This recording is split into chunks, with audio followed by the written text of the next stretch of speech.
Hi students. So TPBO syllabus గురించి separate video చేస్తానని already చెప్పాను కదా. సో ఆల్రెడీ మనకు 175 ఫైనాన్షియల్ అప్రూవల్ వచ్చిన విషయం తెలిసిందే. సో దీని ఎలిజిబిలిటీ అయితే మనం 2015 నోటిఫికేషన్లో చెక్ చేస్తే డిప్లొమా ఆర్ బీటెక్ ఉంది. సో ఐటీఐ వాళ్ళకి ఎలిజిబిలిటీ అయితే ఈ నోటిఫికేషన్లో మెన్షన్ చేయలేదు. మరి ఈక్వలెంట్లో ఏమైనా మెన్షన్ చేశారా అనేది నేను మళ్ళీ ఒక్కసారి కనుక్కొని ఈ వీడియోలో కామెంట్ పెడతాను ఒకవేళ ఐటీఐ ఎలిజిబుల్ ఉంటే. But diploma or BTech of either civil కావచ్చు, ఆర్కిటెక్చర్ కావచ్చు, ప్లానింగ్ కావచ్చు, వీటిల్లో ఎవరైనా ఎలిజిబుల్. ఐటీఐ వాళ్ళు మాత్రం నాట్ ఎలిజిబుల్. బట్ సిలబస్ మాత్రం ఐటీఐ వాళ్ళదే. సిలబస్ ఐటీఐ వాళ్ళది, బట్ ఎలిజిబిలిటీ మాత్రం ఐటీఐ లేదు ఇందులో. సో ఇది ఒక్కసారి నేను కన్ఫర్మ్ చేసుకొని చెప్తాను 2015లో ఏం జరిగింది అనేది. సిలబస్ విషయానికి వస్తే, అండ్ ఒకవేళ ఐటీఐ వాళ్ళు ఓన్లీ ఐటీఐ ఉన్న వాళ్ళు ఈ సిలబస్ చదివినా కూడా మీకు డిప్యూటీ సర్వేయర్కి యూజ్ అవుతుంది. డిప్యూటీ సర్వేయర్కి మీకు ఐటీఐ వాళ్ళు ఎలిజిబులే, అలానే మనకు ఇంటర్మీడియట్ కన్స్ట్రక్షన్ టెక్నాలజీ ఉంది, వాళ్ళు కూడా ఎలిజిబులే.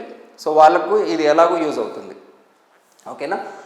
ఓకే. సో సిలబస్ చెప్పే ముందా మామూలుగా నార్మల్ ఏఈఏడబ్ల్యూ ప్రిపేర్ అయ్యే స్టూడెంట్స్కి ఇది చాలా చాలా చాలా సింపుల్ సిలబస్, చాలా ఈజీ సిలబస్. నిజంగా చెప్తున్నా, అసలు 10 డేస్లో చదివేయచ్చు నన్ను అడిగితే. 10 డేస్, ఓకే, 10 డేస్లో చదివేయచ్చు ఈజీగా. సో మీరు 1 మంత్ కేటాయిస్తే ఈచ్ అండ్ ఎవ్రీథింగ్ చదివేయచ్చు దీంట్లో. 1 month is more than enough for the syllabus. చాలా చాలా simple easy syllabus. So already పాత వీడియోస్ నేను చేసేసి ఉన్నా.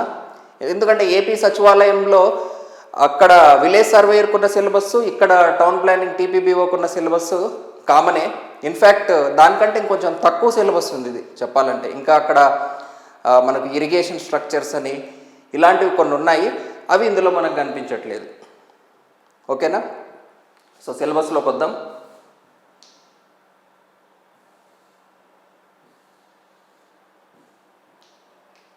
Okay. So first importance of lettering and numbering. So కొంచెం క్లమ్జీగా ఉంది సిలబస్, ఇంకొంచెం నీట్గా నేను రీఅరేంజ్ చేసి ఇస్తాను ఈ సిలబస్ని. ఓకే. సో ఫస్ట్ ఈ చాప్టర్ పేరు వచ్చేసి, ఈ సబ్జెక్ట్ని డ్రాయింగ్ అంటారు. హెడ్డింగ్ ఇవ్వలేదు, డైరెక్ట్ ఇచ్చేసారు topic drawing. So standard of the exam కూడా ఇంటర్మీడియట్ కాబట్టి ఈజీగా క్రాక్ చేయొచ్చు. అందరికీ ఈజీనే అన్ఫార్చునేట్లీ, బట్ డెఫినెట్లీ మంచి పోస్ట్. అంటే వర్క్ ప్రెషర్ వైజ్ చూస్తే మనకు శాలరీ తక్కువ ఉంటుంది, ప్రెషర్ తక్కువే ఉంటుంది. శాలరీ ఎక్కువ ఉంటే ప్రెషర్ ఎక్కువ ఉంటుంది అట్లా. సో డెఫినెట్గా ట్రై చేయొచ్చు. పర్టికులర్గా అమ్మాయిలు అయితే కొంచెం వర్క్ లోడ్ తక్కువ ఉన్న డిపార్ట్మెంట్ ఏదైనా చెప్పండి, శాలరీ తక్కువ వచ్చినా పర్వాలేదు అని కొంతమంది అడుగుతూ ఉంటారు కదా, వాళ్ళైతే డెఫినెట్గా టీపీబీఓ ట్రై చేయొచ్చు. Okay. So anyway TPBO casual talk కూడా చేస్తున్నాం కాబట్టి మీకు కూడా ఒక ఐడియా వస్తుంది జాబ్ ప్రొఫైల్ ఎలా ఉంది అనేది. సో సిలబస్లోకి వస్తే first subject drawing, importance of lettering and numbering. So definite almost confirm question అని చెప్పొచ్చు ఈ టాపిక్ నుంచి. సో లెటరింగ్ అండ్ నెంబరింగ్లో figure sizes, proportions, IS use చేసే స్టాండర్డ్ ప్రాక్టీస్, అంటే దాని థిక్నెస్, హైట్, ఆ రేషియో ఎంత ఉండాలి, డెప్త్ ఎంత ఉండాలి, లెటర్, ఇట్లా చాలా రూల్స్ ఉంటాయి. దాన్ని మ్యాక్సిమం ఇంక్లినేషన్ ఎలా ఎంత ఉండాలి, ఇలా కొన్ని రూల్స్ ఉంటాయి లెటరింగ్ అండ్ నెంబరింగ్కి. Construction of plane geometry figures, ఇది చాలా చాలా ఇంపార్టెంట్. ఇది కూడా లైన్స్ అండ్ ఇందులో ఆల్మోస్ట్ ప్రతి దాన్ని టచ్ చేయొచ్చండి, ప్రతి టాపిక్ని టచ్ చేయొచ్చు అనమాట మనం. ఎందుకంటే సిలబస్ తక్కువ, 150 క్వశ్చన్స్ చేయాలి, ఆబ్వియస్లీ ప్రతి టాపిక్ని టచ్ చేస్తారు. So lines, angles, triangles, rhombus, quadrilaterals, polygons. So వీటన్నిటిని గీసే ప్రొసీజర్స్ ఉంటాయన్నమాట కొన్ని. ఇప్పుడు క్వాడ్రిలేటరల్ గీయడం ఎలా అంటే సింపుల్గా 4 సైడ్స్ అన్నట్టు ఉండదు, దానికి ఒక ప్రొసీజర్ ఉంటుంది. సో క్వాడ్రిలేటరల్స్ ఎలా గీయాలి. నెక్స్ట్ ఆర్థోగ్రాఫిక్ ప్రొజెక్షన్స్, ఇది కూడా చాలా important. Recommended methods of projections as per IS code. Next construction of ordinary scale, ఇది సేమ్ మన సర్వేయింగ్లో చదువుకున్న స్కేల్స్ ఏదైతే ఉందో సేమ్ అదే topic. Plane, comparative, plane and comparative, diagonal, vernier. So plane scale, diagonal scale, vernier scale, scale of chords. Next drawing plan and elevations of points, line, surfaces and solids, ఇది కూడా చాలా important. అసలు important కాదని చెప్పేది ఏది లేదు, ప్రతి ఒక్క దాని నుంచి క్వశ్చన్ రావచ్చు చెప్పాలంటే. Next conventional science and symbols, ఇది అన్నింటికంటే ఇంపార్టెంట్. టోటల్ సిలబస్లో ఒకే టాపిక్ నుంచి ఎక్కువ క్వశ్చన్స్ వచ్చే టాపిక్ కన్వెన్షనల్ సైన్స్ అండ్ సింబల్సే. 4-5 క్వశ్చన్లు వచ్చినా వస్తాయి ఆ ఒక్క టాపిక్ నుంచే. అది డ్రాయింగ్ సబ్జెక్ట్స్ గురించి. Next drawing and detailing. So conventional symbols అంటే నార్మల్ ఈ సింబల్ ఏంటి, ఈ సింబల్ ఏంటి అన్నట్లు వస్తూ ఉంటాయి క్వశ్చన్స్. డ్రాయింగ్ అండ్ డీటెయిలింగ్, ఇది చాలా చాలా ఇంపార్టెంట్. డ్రాయింగ్ అండ్ డీటెయిలింగ్లో డిజైన్ అవసరం లేదు మనకి, డిజైన్ అవసరం లేదు. అది రిప్రజెంట్ చేసేటప్పుడు అంటే ఇప్పుడు మనము ఒక డ్రాయింగ్ గీసి సైట్ ఇంజనీర్కి దాని డీటెయిల్స్ పంపించాలి కదా, అది డీటెయిలింగ్ అంటే అన్నమాట. సో డీటెయిల్ డ్రాయింగ్స్ అంటారు. ఇప్పుడు వుడ్ ఉందనుకోండి, వుడ్కి జాయినరీ డీటెయిల్స్ అన్నట్టు పంపిస్తాం. అలానే కార్పెంటరీ ఉందనుకోండి, వుడ్ వర్క్ కాకుండా నార్మల్ కార్పెంటరీ వర్క్స్ ఉంటాయి. ఇప్పుడు మీరు ఒక మంచం కొన్నారనుకోండి రెడీమేడ్ది, అది ఎలా జాయిన్ చేయాలి అని కొన్ని ఫిగర్స్ వస్తూ ఉంటాయి. ఆ ఫిగర్ చూస్తే మీకు అర్థం కాదు కదా, అది ఈ సబ్జెక్ట్లో ఉంటుంది. ఆ ఫిగర్ల యొక్క అర్థం ఏంటి, ఇది ఏ టైప్ ఆఫ్ జాయింట్ అని. ఐటీఐ చదివిన వాళ్ళకి ఇది సిలబస్ ఏమో ఐటీఐ వాళ్ళది, కానీ ఎలిజిబిలిటీలో ఐటీఐ మెన్షన్ చేయలేదు ఎందుకో మరి, అలా అనమాట. సో ఆ ఇచ్చిన డీటెయిలింగ్ నుంచి ఎగ్జిక్యూషన్ ఉంటుంది అనమాట. సో ఆ డీటెయిలింగ్లో ఏమంటే ఏంటి, ఏ టైప్ ఆఫ్ జాయింట్లు ఉంటాయి, మార్టిస్ అండ్ టినాన్ జాయింట్ అంటే ఏంటి, కార్పెంటరీలో ఎక్కువ యూజ్ చేసే జాయింట్ ఏంటి, ఇలా రకరకాల క్వశ్చన్లు వస్తూ ఉంటాయి దాని నుంచి.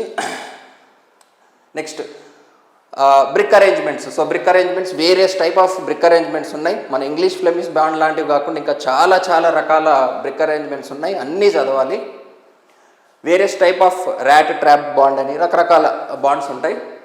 Various types of bonds, brick arrangements, various types of bonds. Stone masonry అంటే stone joints. Foundation, various types of foundations. DPC and plinth protection, ఇవన్నీ ఎలా రిప్రజెంట్ చేస్తాము, దాని చుట్టూ ఉన్న డేటా. థియరీ, ఎక్కువ థియరీ ఉంటుంది దీంట్లో. Roof types, RCC roofs, Madras terrace roofs, jack arch roofs. తర్వాత ఫ్లోరింగ్స్, అంటే ఇల్లు కట్టేటప్పుడు ఉన్న ప్రతి పార్ట్ యొక్క డీటెయిలింగ్ మనకు తెలియాలి, ఆ డ్రాయింగ్స్ సింపుల్గా చెప్పాలంటే. ఓకే, సో రూఫింగ్ అయిపోయింది. రూఫింగ్ తర్వాత ఫ్లోరింగ్ తర్వాత carpentry, arches and lintels, carpentry joints, frames, panellings, moulds, doors, windows, various types of pitched roofs, steel roof trusses, staircase. Okay, so ఇక్కడ వరకు స్టెయిర్ కేసు. ఏ staircase ఎలాంటి సందర్భాల్లో use చేయాలి, ఇప్పుడు ఒక పబ్లిక్ బిల్డింగ్ అయితే ఏ స్టెయిర్ కేస్ని ప్రిఫర్ చేస్తాం, ఇట్లా రకరకాల టైప్స్ ఆఫ్ క్వశ్చన్స్ కూడా ఉంటాయన్నమాట. స్టెయిర్ కేస్ అంటే స్టెయిర్ కేస్ డిజైన్ అవసరం లేదు మనకి, అలా. Next cross section of single residential కూడా ఒకటి ఉండాలి. ఓకే, ఇక్కడి వరకు మీకు ఒక ఇంట్లో ఉన్న వేరియస్ టైప్ ఆఫ్ కన్స్ట్రక్షన్ యొక్క డీటెయిలింగ్ ఉన్నట్టుంటుంది. నెక్స్ట్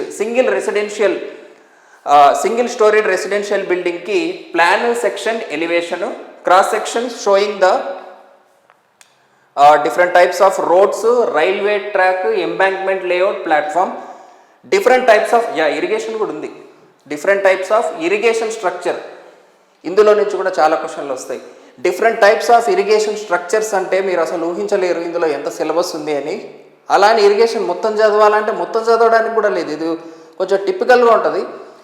ఫార్ములా రిలేటెడ్ క్వశ్చన్స్ ఎక్కువ రావు, కానీ ప్రతి ఇరిగేషన్ స్ట్రక్చర్ గురించి మీకు ఐడియా ఉండాలి. డ్యామ్ కావచ్చు, రిజర్వాయర్ కావచ్చు, వాటికి సంబంధించిన కాంపోనెంట్స్ నుంచి ఎక్కువ క్వశ్చన్స్ వస్తాయి మనకు.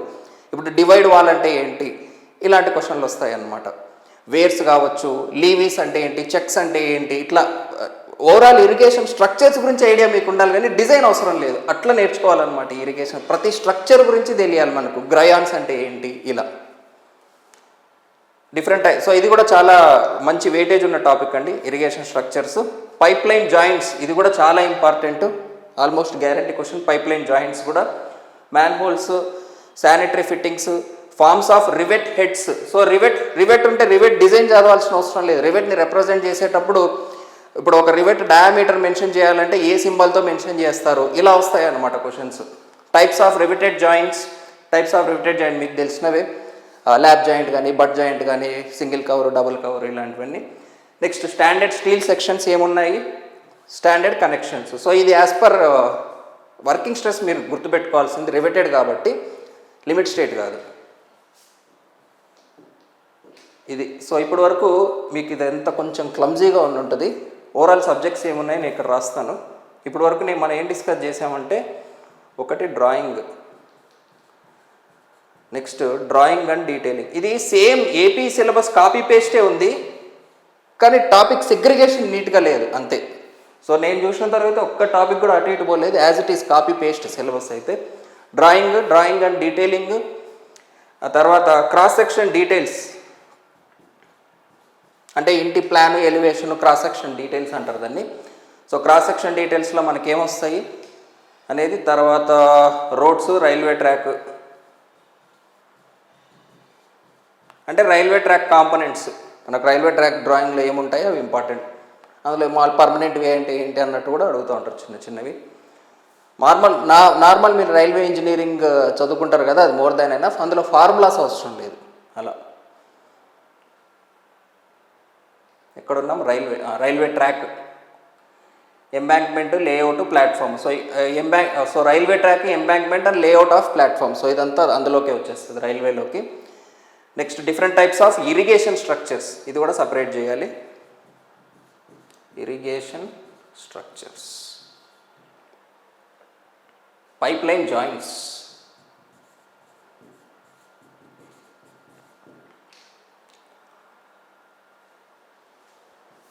నెక్స్ట్ స్టీల్లో రివెట్ కనెక్షన్స్,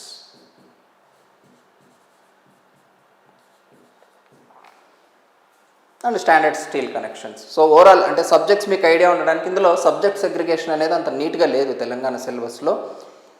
ఏపీ సిలబస్లో నీట్గానే ఉంది. మన AP deputy surveyor, Telangana town planning syllabus copy పేస్టే as it is. Topic order కూడా ఇదే ఉంది, బట్ ఇందులో సబ్జెక్ట్ సెగ్రిగేషన్ కొంచెం నీట్గా ఉంది. నేను అట్లా నీట్గా చేసి ఇస్తాను మీకు ఈ సిలబస్ని, don't worry. Next last topic surveying. So ఈ సర్వేయింగ్ విషయానికి వస్తే, మీరు చదివినటువంటి సర్వేయింగ్కి ఇక్కడ అడిగే టైప్ ఆఫ్ క్వశ్చన్కి చాలా తేడా ఉంది. మీరు చూస్తే surveying of building sites with chain, field book entries పర్టికులర్గా మెన్షన్ చేశారు కదా. సో ఫీల్డ్ బుక్లో ఎలా ఎంటర్ చేస్తాం, ఆ ఎంటర్ చేసిన దాని నుంచి ఏరియా ఎలా క్యాలిక్యులేట్ చేస్తాం, పర్టికులర్గా ఈ టైప్ ఆఫ్ ఎగ్జామ్స్లో ఏంటంటే ప్రొసీజర్ నుంచి ఎక్కువ క్వశ్చన్స్ వస్తాయి, ఫార్ములాస్ నుంచి కంటే కూడా. అంటే హ్యాండ్ వేవ్ మూమెంట్స్ కావచ్చు, ఇలా అంటే ఏంటి, ఇలా ఈ హ్యాండ్ వేవ్ మూమెంట్స్ నుంచి, ప్రొసీజర్ నుంచి వస్తాయి ఎక్కువ క్వశ్చన్స్ అనమాట మనకి. సో ప్రొసీజర్ చాలా ఇంపార్టెంట్ ఫార్ములాస్ కంటే కూడా ఈ పర్టికులర్ ఎగ్జామ్కి. ఫీల్డ్ బుక్లో మనం ఎలా ఎంట్రీ చేస్తాం, ఎన్ని రకాల ఫీల్డ్ బుక్స్ ఉన్నాయి, ఇలాంటి క్వశ్చన్స్ వస్తాయన్నమాట. సింగిల్ లైన్ ఎప్పుడు యూజ్ చేస్తాం, డబుల్ లైన్ ఫీల్డ్ బుక్ ఎప్పుడు యూజ్ చేస్తాం, ఇలా.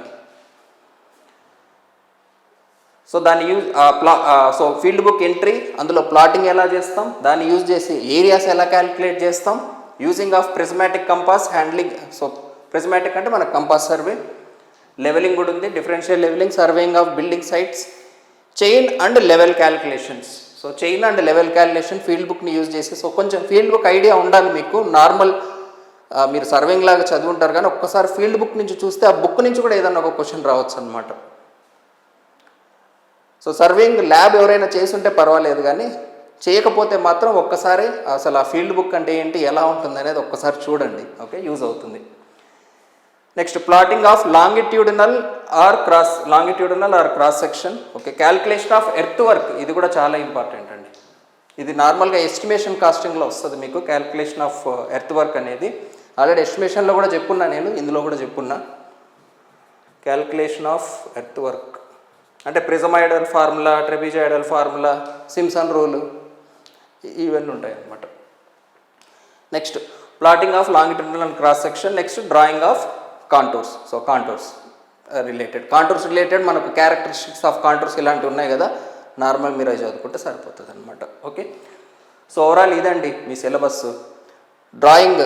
సో డ్రాయింగ్లో ఏంటంటే డ్రాయింగ్కి సంబంధించిన రూల్స్ ఏముంటాయి, మామూలు ప్లేన్ ఫిగర్స్ని మనం ఎలా గీస్తాము, దానికి సంబంధించిన స్కేల్స్, పాయింట్స్, లైన్స్, వీటన్నిటిని ఎలా రిప్రజెంట్ చేస్తాం. సో ఇదంతా ఉంటుంది అనమాట డ్రాయింగ్ రిలేటెడ్. అన్నిటికంటే ముఖ్యమైనది కన్వెన్షనల్. ఆ డ్రాయింగ్లో ఇప్పుడు ఒక బిల్డింగ్ ఉంది, ఒక చెట్టు ఉంది, ఒక రైల్వే బ్రిడ్జ్ ఉంది, వీటిని ఎలా రిప్రజెంట్ చేస్తాం, ఇది అన్నిటికంటే చాలా చాలా ఇంపార్టెంట్ ఇందులో.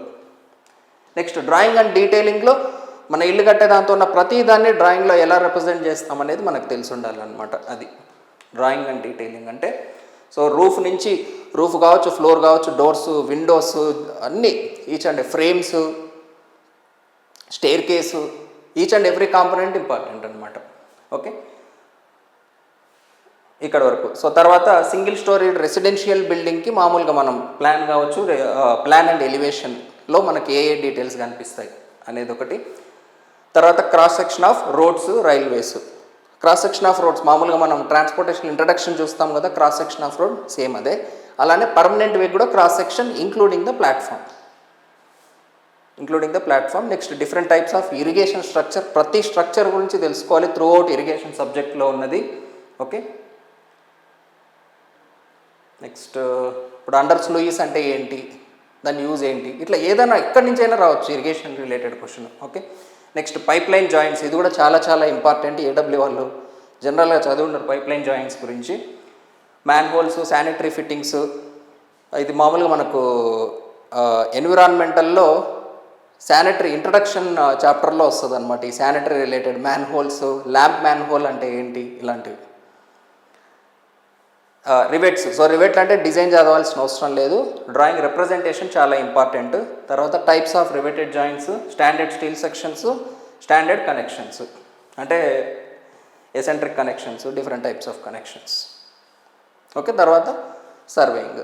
సో సర్వేయింగ్లో మనకు ఈ ఫోటోగ్రామెట్రీ రిలేటెడ్ లేదు ఈ సిలబస్లో, ఆల్మోస్ట్ మిగిలినవన్నీ ఉన్నాయి. లెవెలింగ్ ఉంది, కంపాస్ సర్వే ఉంది, టైప్స్ ఆఫ్ సర్వేయింగ్ ఎలాగో ఇండైరెక్ట్గా ఉన్నట్టే ఇది. ఓకే, సో ఇది కనబడే సిలబస్ అండి మనకి. ఇందులో కనబడని సిలబస్ కూడా ఉంది. సో ప్యాటర్న్ వచ్చేసి 150.